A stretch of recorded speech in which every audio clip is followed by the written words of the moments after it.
You know how I've been talking about gold and silver and crypto and how I'm switching my own personal after-tax savings to those three assets solely: gold, silver, and crypto. You know what those three things have in common that's absolutely critical to understand that most people are missing? Two concepts: self-custody and lack of counterparty risk. So oblivious people say, oh, I'm going to keep my money in the bank. Well, you don't have custody in the bank. The bank has custody. So what happens when the bank fails? Oh, you become a creditor. You might not get your money out. It's not really your money if you don't control it, is it? So self-custody is absolutely critical for, ownership. If you don't have custody, you don't really own it, technically. You have a claim to it, but you don't really own it. So physical gold and silver in your hands, it's yours because you have possession, because you have control. And as they say, also, possession is 9/10 of the law. It's kind of like, oh, you want the gold, come and try to take it, right? That kind of thing. The crypto is the same way. Once you have crypto in your own wallet, you have self-custody. It's under your control. Now, of course, if you keep your crypto on online exchanges, then it's in their custody, and that's not very smart. Nobody should be doing that. I mean, literally, no one should be doing that. So if you buy it in an online exchange, make sure you transfer it to your own custody, your own wallet with your own keys, your own passport, your own control. That's the only way it's yours. So these three properties are really critical to understand. Think about all the assets that people deal with or that they might have. Treasuries. Are treasuries in their custody? No, treasuries are in the custody of, the U.S. Treasury. I mean, bank deposits, savings account, checking account, stocks. Are stocks in your custody? No, you're probably buying stocks through an online brokerage. So the money is in their custody. And what happens when those brokerages go bankrupt? Oh, I don't know. Just ask the people who lost hundreds of millions of dollars in, let's say, MF Global. John Corzine, huh? If you don't know what that is, look it up. Because Gerald Celente got burned on that one, pretty badly. And he was correctly very angered by that situation, especially when Corzine never really got prosecuted for that. But if you don't have it in your custody, given that so many things are collapsing right now, then you don't really own it. Now, custody is related to counterparty risk. Most assets have counterparty risk. That is, again, if you have a deposit in a bank, the risk is that the counterparty, i.e. the bank, won't give you the money back. Or if you own stocks through a brokerage account, same thing. The risk is that the brokerage might go bankrupt. Gold and silver have zero counterparty risk as long as you hold them yourself. And the same thing with crypto. You realize there's no counterparty risk with crypto? Because you don't have to trust some other party to make good on their promise to give you your crypto. Once you have it, once you control it, it's in your wallet, your keys, your password, your seed phrase, it's yours. You control it. You have absolute control over it. There's zero counterparty risk in crypto. Now, sure, there's price volatility risk. There's also risk that certain crypto projects may collapse. There's regulatory risk. I'm not saying there's no risk. I'm just saying there's not counterparty risk. Whereas with banks, you have the risk of bankruptcy, you have the risk of the erosion of the purchasing power of the dollar, and you have counterparty risk on top of that. And of course, confiscation risk, because the government or the IRS or who knows, the reparations committee might decide that they just have the right to take all your money because maybe you're white or you're Asian or something. And whites and Asians are being targeted now by the radical left. And to some extent, even Muslims are being targeted as well. So counterparty risk is something you have to strongly consider. Now, some people might say that land and real estate have no counterparty risk, and it's sort of correct. So I do want to talk about that. This is why I've also said over the years that, gold and silver and land. And land is a good place to put assets if it's in a county where you're confident that the property taxes are going to stay low enough that they won't come confiscate your land and force a sale of it in order to pay the taxes. In other words, land, although, again, it is a store of value, you never really own it because you have to keep paying rent in terms of property taxes, right? I mean, stop paying property taxes for 5 years and see what happens, or they're just going to come take it. So you don't really have possession of land. You don't really have possession of a home or a commercial building or frankly anything like that, because the county will come along and eventually they will seize it and they will force a sale and they will use that money to pay themselves. And this has been supported by the courts, thousands of times with thousands of precedents. So you probably can't do anything about it. Now, I've heard some people talking about land patents, and I think that's a very intriguing concept. And apparently, if you have a land patent, then what I'm hearing, although I've not tried this myself, some people are saying they no longer have to pay property taxes and the county can't come take it. I don't know. I would love to hear some cases of land patents where that has been successfully proven in the courts.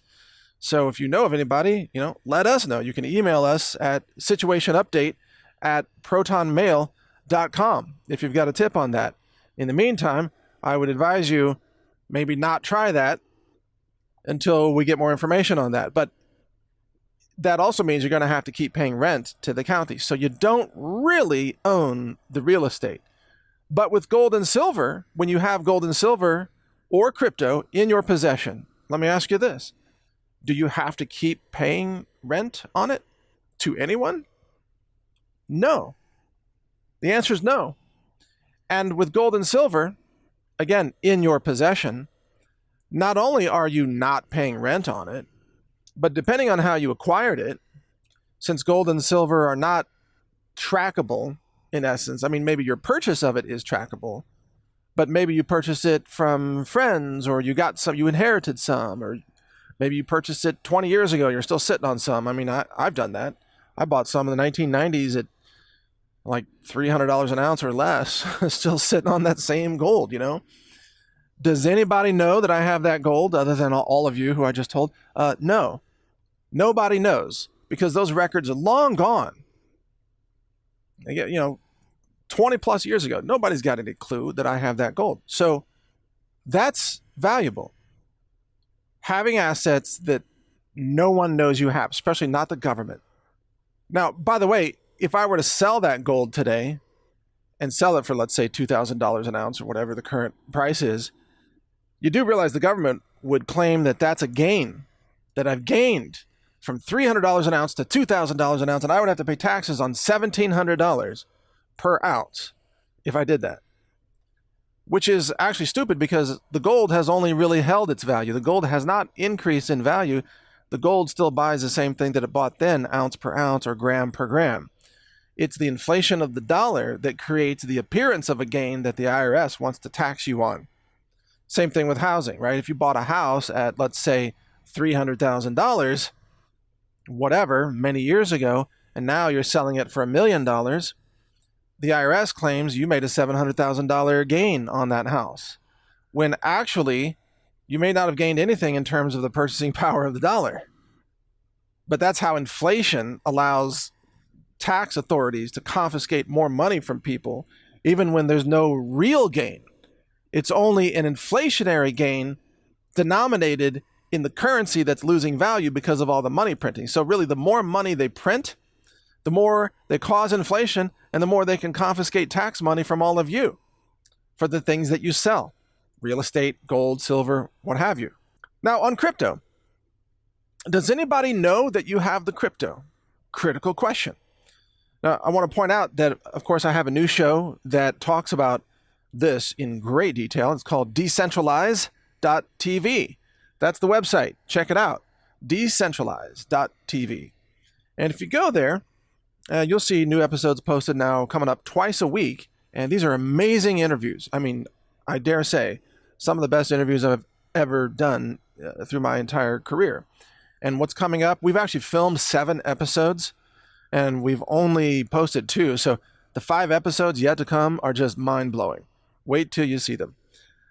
But when it comes to crypto, there are really 2 categories of crypto. There's the transparent blockchains where everybody can see everything. They know how much you have in your wallet. They know how much you bought, how much you sold, how you spent it, where you sent it, who sent it to you, all that. Well, that's Bitcoin. That's Litecoin. That's most blockchains. Almost all of them are that way, fully transparent, so they have zero privacy. Which means, yes, the government knows exactly what you have in your Bitcoin wallet, especially if you bought it through a KYC exchange and your social security number is basically stamped all over it. But then there's privacy coins.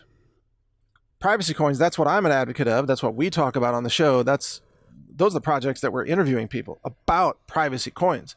Privacy coins cannot be seen by anyone, not by the IRS, the government, the CIA, your ex-wife, whatever. I mean, they can't be seen by, or your ex-husband. They can't be seen by anyone. Privacy coins include Monero, for example, and Epic Cash and Firo and some others. And we're interviewing pretty much everybody in the privacy coin space that has a viable project, by the way. Privacy coins are the way to store digital assets that not only can't be found, they can't be located, they can't be surveilled, they also can't be taken from you because there's nothing physical to take. So where gold and silver could be physically taken if they try hard enough, although they would have to really try hard for most of us, right? They'd have to be able to dodge bullets and bring a shovel and know where to dig or whatever, or break open the concrete and try to find the gold inside the concrete wall or whatever you've done. That's a difficult task. But most people don't go to those lengths to store it. Most people actually put the gold in the master bedroom closet, which is exactly where thieves go. And some people have a safe installed in their master bedroom closet. And that's where thieves go, and they break the safe in 2 minutes and they take the gold. Okay, so most people don't really put their gold in a safe place. So it's easy for thieves or whoever to come confiscate and take that gold. Well, they can't take your privacy crypto because it's protected by a seed phrase, which is, it could be like a 10-word sequence of words or 12 words or up to 24 words, 25 words. Depends on the wallet, depends on the coin. But that seed phrase is actually your key to claim ownership over the wallet. You could, quite literally, acquire a bunch of digital private crypto. You could have it, quote, in your wallet. You could just write down your seed phrase. You could delete the wallet.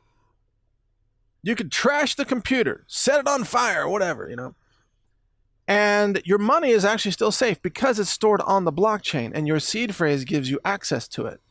And at any future date, you can go to some other computer, install the wallet, enter your seed phrase, and within a few minutes, it will restore the full value of all your digital assets there, all the privacy crypto. It's back, So no one can take that from you.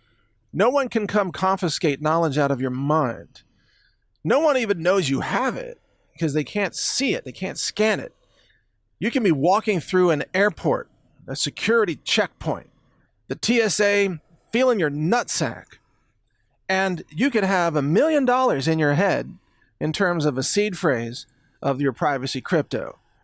And as the TSA pervert is running his stinky pinky up your ass crack, you could be walking through there with millions of dollars that nobody knows about. Sorry to get so graphic about the TSA. It's just, they deserve a little bit of insults. Although I will say that the few times I've traveled through the airports, the TSA, they have not, in my memory, sexually molested me. But they did ask me why I had traces of explosives on my bag when they ran it through that machine. And I said, because I have a private gun range and I've been shooting with lots of bullets and gunpowder. And they said, oh, okay, you're free to go. So I made me wonder what's the value of that machine. If anybody can just say, yeah, I was shooting my guns. And they're like, you're free to go. Okay. Anyway, true story. Crazy. And I was shooting at the gun range, right? Well, actually at my own range, at my own ranch. I was blasting away and loading bullets and whatever. So there's traces of gunpowder all over my hands, whatever. And their machine picked it up, and they're like, "Oh, are you a terrorist?" No. Okay, you're free to go. So it's a joke, right? It's total theater. The TSA is a theater. Anyway, back to the point at hand. You can walk through the airport with millions of dollars in your head. Now, I remember years ago, there was I think it was an American who was busted in the airport in Quito, Ecuador, because he had like, I don't know what it was, 100 pounds of gold bars in his suitcase. And I don't know if you know this, but every time you arrive in Quito, they x-ray all your bags. They do. You're required to have all your bags x-rayed. And of course, gold shows up on the x-rays because it's dense. That's why it's heavy. So they're like, gold bars, a bag full of gold bars. It was like $1 million, maybe more. I forgot the amount. I don't remember the weight or the amount. It was a boatload of gold bars. And all of us who saw that story were like, my God, this guy's an idiot. You didn't know your bag is going to get x-rayed in Quito? I mean, what, have you never been there before? I mean, you should check things out before you go dragging $1 million worth of gold around. He could have done that in Monero, in his head, without using his luggage. He could have walked right through there with $1 million of Monero. So, or any other privacy coin. And that's the advantage of digital private crypto over gold. And just to be clear, I'm very much an advocate of gold. It's going to outlast, the rise and fall of civilization and the end of the power grid or whatever happens. In the apocalypse, gold is still there. And crypto, maybe not. If everything collapses, the crypto won't function. But barring that scenario, crypto is way more convenient compared to gold. All right, so those are some things to think about. Be sure to catch my new show, decentralized.tv. Thank you for listening. Mike Adams here, the Health Ranger, and the founder of Brighteon.com. Take care. A global reset is coming, and that's why I've recorded a new 9-hour audiobook. It's called The Global Reset Survival Guide. You can download it for free by subscribing to the naturalnews.com email newsletter, which is also free. I'll describe how the monetary system fails. I also cover emergency medicine and first aid and what to buy to help you avoid infections. So download this guide. It's free. It's my gift to you simply because I want like-minded people to survive.